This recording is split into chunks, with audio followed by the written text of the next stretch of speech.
a lot going on in the final weeks of 2021, and I ended up unable to visit King's Dominion, a theme park outside of Richmond, Virginia, for their opening night of their WinterFest, celebrating all winter holidays, but mostly Christmas.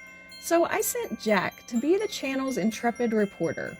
And so he wouldn't feel like some rando walking through a theme park alone, filming other people having fun, he invited his friend Dave to join him. Here, with limited interruption from me, is Jack's report on the decorations, rides, special attractions, and more.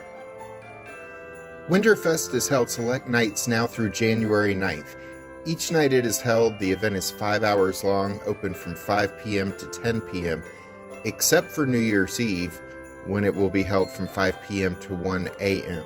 The big kickoff event is a tree lighting ceremony at 5:15. The stage at the end of International Street features a giant light switch, which is joined at 5:15 by a troupe of singers and dancers who appear to have stepped out of an Old Navy commercial to perform a few minutes of Christmas music. They are then joined by Santa Snoopy for one final musical number. They call up a family that was chosen in advance to flip the giant light switch, and they have us all face the Eiffel Tower across from the stage. At this time, we'd like to direct your attention to the Eiffel Tower as we begin our countdown to light up the night. Are you ready? Well, here we go. 10, 9, 8, 7, look, 6, 5, 4, 3. Keep looking up there, here we go. Instead of lighting an actual tree, they're lighting giant strands of lights that go from the bottom to the top of the Eiffel Tower in the shape of a tree. Under the Eiffel Tower are some fire pits to warm up by, which is already needed on evenings in Virginia in late November. Also underneath the tower is Jack Frost's Igloo Village. These luxury igloos can be rented for the night starting at $129 for 4 people. The igloo gives you a heated break area for you and your family to relax and drink unlimited hot chocolate, as well as taking advantage of concierge service, which provides delivery of food and other beverages from around the park to your igloo. Also, Jack Frost visits you in your igloo, which the website promotes like it's a good thing. In addition to Jack Frost, you were telling me there were some other holiday characters there as well. Tell us about that. Yes, there's over 30 WinterFest citizens, most of whom you can find wandering around the park. They were having pretty fun interactions with guests. I believe this is Jack Frost's nieces Snowflake and Tinsel that we see here. Here's one of the Belsnickels based on an irritable gift bringer in German folklore.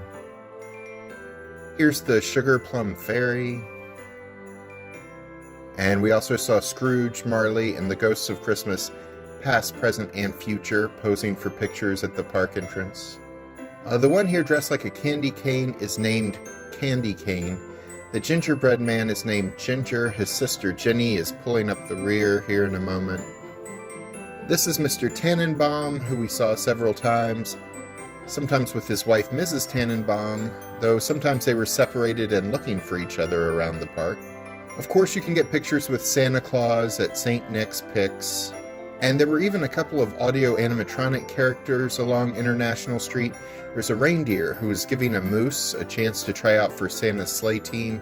Moose don't generally pull sleighs, but then reindeer don't usually either, so who knows if Santa will allow this. There are some elves around as well.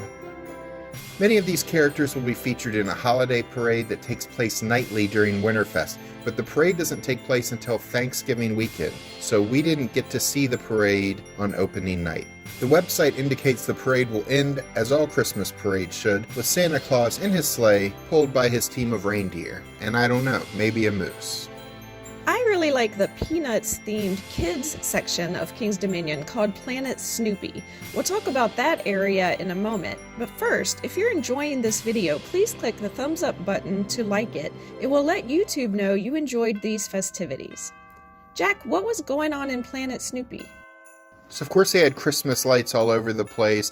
They had a small stage in Planet Snoopy where a short musical show called A Peanut's Guide to Christmas took place. The characters sang about some of their favorite things about Christmas. There's a larger stage in the area that features a show called Tinker's Toy Factory, where one of Santa's elves named Tinker has some concerns about new technology used at Santa's workshop. We missed this show because we couldn't fit everything into 5 hours. To our knowledge, this show doesn't feature Peanuts characters, even though it does take place in the Peanuts area. Most of the Planet Snoopy rides were running during the event. There's also an attraction called Charlie Brown's Tree Lot, which is a maze of Christmas trees you can move through, which leads you to a character meet and greet with some of the Peanuts gang at the end.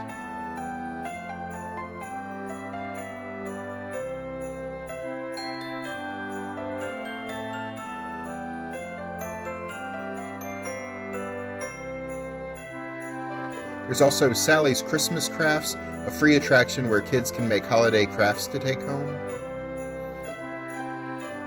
There's also a big Peanuts Christmas show held outside of Planet Snoopy at the King's Dominion Theater on the other side of the park. Charlie Brown, Snoopy, and the rest of the Peanuts gang staged a Christmas spectacular, along with a cast of singers and dancers performing a variety of holiday hits. The show lasted over 20 minutes, and it was a lot of fun. And I know you and Dave love the rides at theme parks, so what rides were open other than the Planet Snoopy kiddie rides? The Wave Swinger is open for the event. That's the giant swings attraction. Flying Eagles was open, which is another type of swing ride. Delirium is open, which is their extreme swing ride. There were a lot of swings here.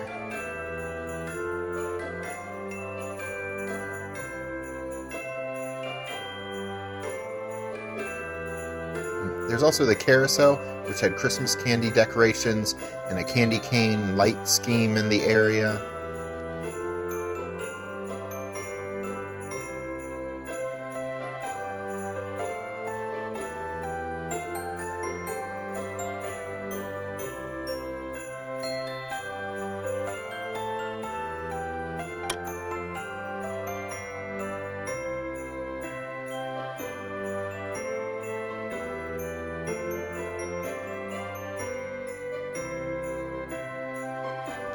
Bad Apple was also open, which is a fun ride. It's kind of like the Scrambler, but it takes you up into the air as it's spinning you around.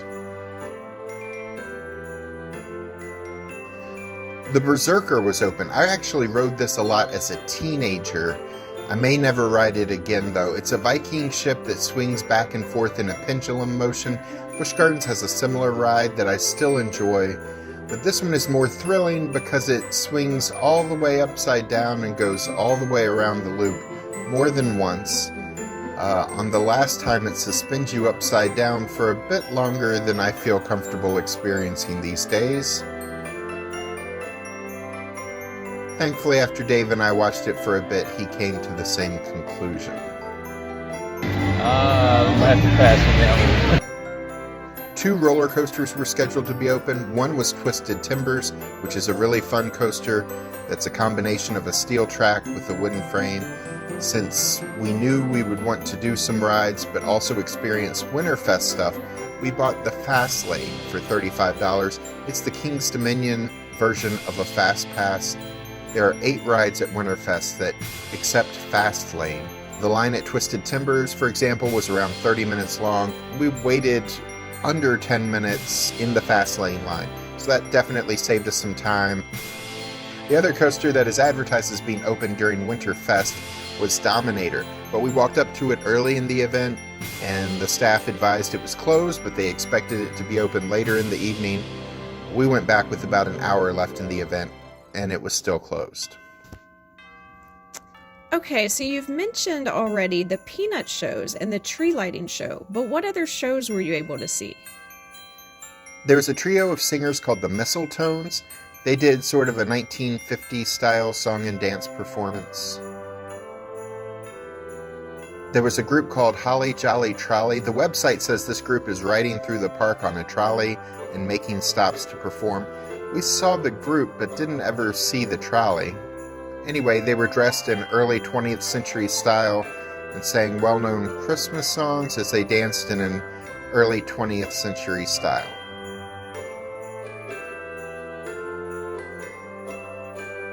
Next, we saw a show called Sounds of the Nativity.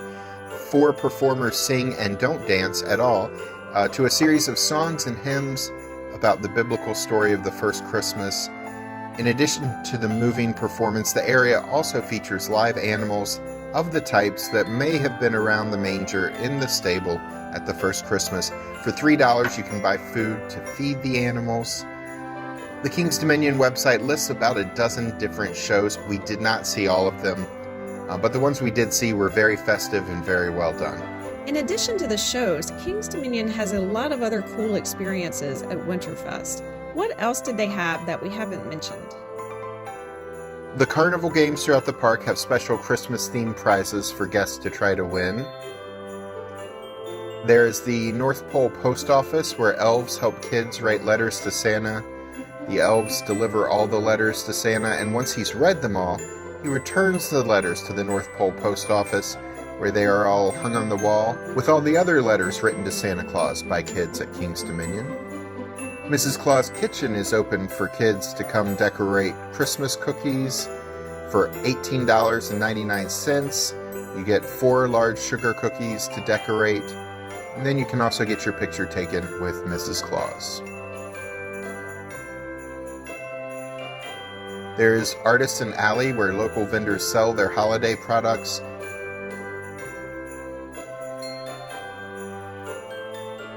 We like this candle vendor who has made candles with Christmassy names and scents, though they also had some much less Christmassy products also. The most popular activity at WinterFest may have been ice skating. The fountain area at the front of the park has been transformed into an ice skating rink, where for an extra fee of $15, you can ice skate for 90 minutes during WinterFest in the shadow of the Eiffel Tower Christmas tree at Snowflake Lake.